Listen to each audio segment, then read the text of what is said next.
National college के जो BAIF section के एचओडी हमारे साथ मौजूद है, मुकेश कनौजिया सर। सर, स्वागत है आपका दैनिक कैप्चर न्यूज में और धन्यवाद आपने हमको यहाँ पर आज इनवाइट किया आपके कॉलेज में।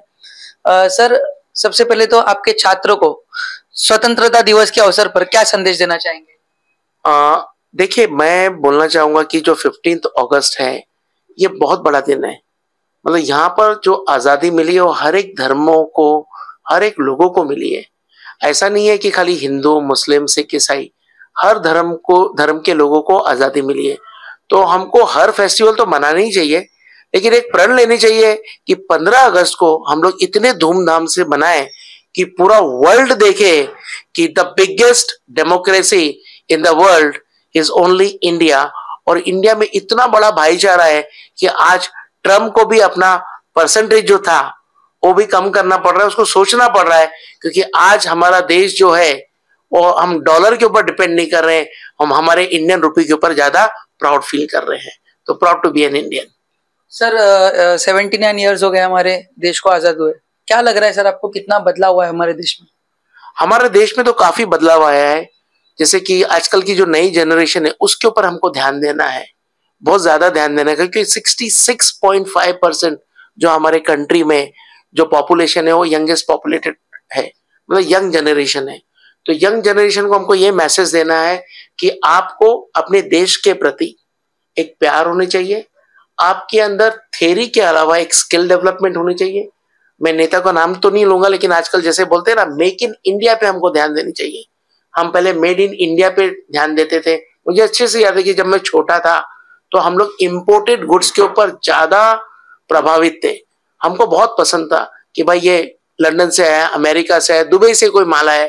लेकिन आज इंडिया में हर चीज बिकता है, क्योंकि इंडिया में इतना बड़ा पावर आ गया है कि पूरा वर्ल्ड का झुकाव हमारे इंडिया में है। क्योंकि इंडिया इतनी प्यारी कंट्री है कि यहाँ पर छोटे से छोटी गाड़ी मारुति या फिर टाटा नैनो से लेकर बड़ी से बड़ी रोल्स रॉयस भी बिक रही है। So we have to be proud to be in India. Sir, skilling की आपने बात कही है, जैसे पिछले कुछ वर्षों से अगर हम देखेंगे तो हमारे देश में शिक्षा में स्किलिंग को, हुनर को बहुत ज्यादा महत्व दिया जा रहा है, तो उस पर आप क्या कहेंगे सर? मैं रियली ये एनईपी को प्रेज करूंगा, क्योंकि जो सिलेबस इन्होंने लाया है, जो करिकुलम लाया है, कि ज्यादा फोकस्ड हमको स्किल डेवलपमेंट पे करनी चाहिए। क्योंकि थ्योरी से खाली हम नौकर बन सकते हैं। हमको अच्छे से याद है कि जो हम लोग के पहले पूर्वज थे, लोहार होते थे, सुनार होते थे, एक पोर्टर्स होते थे, राइट। लेकिन आज वो सब निकल चुका है, आज कुछ है ही नहीं।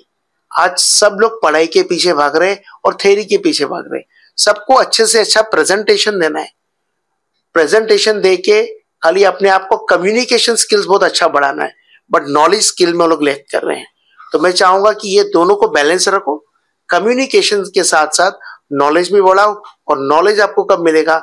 जब आपका स्किल डेवलपमेंट होगा।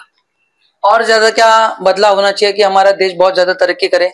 शिक्षा और चिकित्सा, जैसे हम कहते हैं, ये दो देश की उन्नति में बहुत ज्यादा महत्व रखते हैं, तो इसमें और क्या ज्यादा बदलाव होना चाहिए कि हमारा देश और ज्यादा तरक्की करे?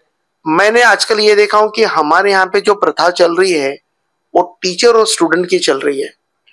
तो मुझे टीचर और जो स्टूडेंट है वो जो खलता है। मैं नहीं चाहता हूँ कि टीचर और स्टूडेंट रहे, यहाँ पर गुरु और शिष्य की एक इक्वेशन होनी चाहिए। क्योंकि आप देखिए ना, गुरु और शिष्य का रिलेशन जो होता है वो खाली कॉलेज तक निर्मित नहीं है, बियॉन्ड कॉलेज। जब तक वो जिंदा रहेगा तब तक वो गुरु की रिस्पेक्ट करेगा। इसीलिए हम लोग गुरु पूर्णिमा मनाते हैं। और हमने गुरु को जो दर्जा दिया है वो भगवान से बढ़कर भी दिया है।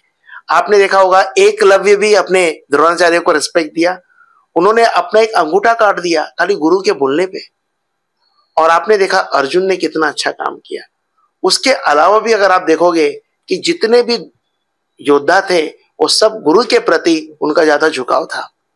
बहुत बहुत धन्यवाद सर, आपसे संवाद करके बहुत ज्यादा अच्छा लगा और लोगों को आपके द्वारा बहुत अच्छा मैसेज गया है। धन्यवाद दैनिक कैप्चर न्यूज से जुड़ने के लिए। मैं भास्कर लिंगम, देखते रहिए दैनिक कैप्चर न्यूज।